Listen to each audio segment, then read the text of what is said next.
of Radio Rahim with Ryan Garcia. Yeah, that's awesome, You let- man. Yeah.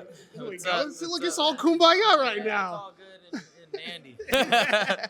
Well, it's been a tough year, obviously, and it must feel good, though, for the boxing community to be welcoming you in. You're presenting on the stage tonight. How did it feel to be just back around the fight scene and everybody that's here today?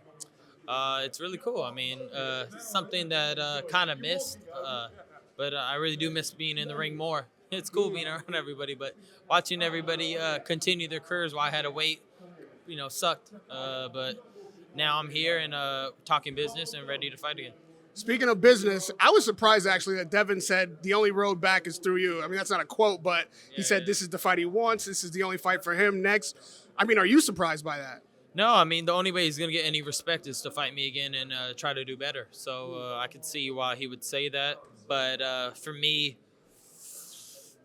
I don't know. I mean, that interests me for sure. Like, I would be down to do a rematch, but a lot of things need to play out the way I need them to play out. So that could happen. I mean, first and foremost, he needs to drop the lawsuit, even if he wants to have a conversation about it. To me, I thought that was a weak move by him, and now he wants to backtrack and say that's how he's going to get it back. But before he was saying different. So, but I'm ready to fight him. I mean, I've already fought him and beat him. So He's put his own stipulations on it, saying, he's going to demand, 24-hour drug testing all the way leading up. I'll put my predicaments on it. We won't be using VADA. I'll be using the people I want to use because for some reason Bill Haney keeps on saying VADA. It's kind of strange to me. Why can't I use USADA or any other organization? Seems a little fishy to me that they love VADA and VADA loves them. I mean, it's just weird. I mean, if nobody's asking those questions, I wonder why. Do you feel like there's something awry at VADA? No, well, I just feel like they're too entangled. I mean, it's a conflict of interest, truly. I mean, I know in my heart of hearts I never took steroids in my life. And to this day, I mean, I'll go down till I die saying I never did. So, to me, that really struck a nerve in me and really just tarnished my victory and made it into a no contest. I mean, just all the things that, I wore forward. Like, that was my best victory, and they took it away. So, yeah, I'm a little salty about it, and I'll never use VADA again because, to me, that's fishy. I tested negative all the way through, and all of a sudden I'm positive, after I beat him. Come on. And then all of a sudden his freaking brother posted way before everybody even knew that I was going to test positive. Nobody's asking these questions, and nobody's caring. So it's like it's just absurd and weird to me. What do you think is the answer to those questions? I'm not going to make accusations. Obviously, they're suing me already, so I'm just going to keep it shut and just say, I don't know what happened. But to me, it's a little fishy. It always looks like you're having a good time. I think that's something you put on purpose. Yeah. But we know that this couldn't be all that fun. Nobody wants to be suspended. Nobody wants to have their livelihood taken away. No. What has it been like, for real, like the bullshit aside? What's it been like going through all this? If you are indeed innocent and feel that, what's it been like having to live through this and having all the doubts, not just about the fight, but your mental stability, your integrity, the whole thing?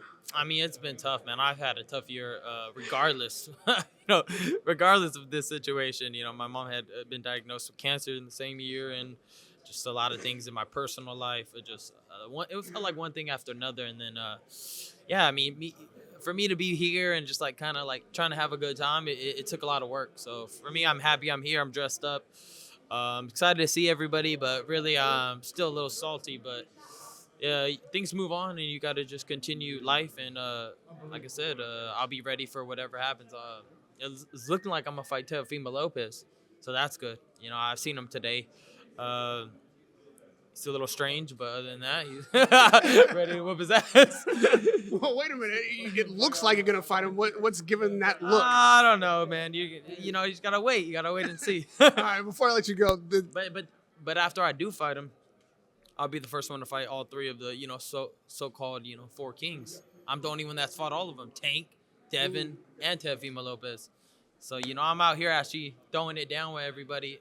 Seems like everybody's scared or whatever going on over here. So. And lastly, as we said, we know why Devin needs this rematch. But with all that you just said, is it not true that you need that rematch too for vindication if you beat him clean and can prove you're clean, whichever body does the testing? Is that not as important to you? Not really. I mean, for me, I just want to continue to fight great fighters. Fighting Teofimo Lopez would be just as satisfying as me doing a rematch with Devin. Again, not saying I wouldn't. I would love. I would throw down with him again, but they got to stop all this nonsense before I even get in there. Well, I appreciate you always stopping and giving me some time. Of course, Radio Rahim with King Ryan Garcia. Hold on. Yep. Yes, I love you. Radio Rahim, the man.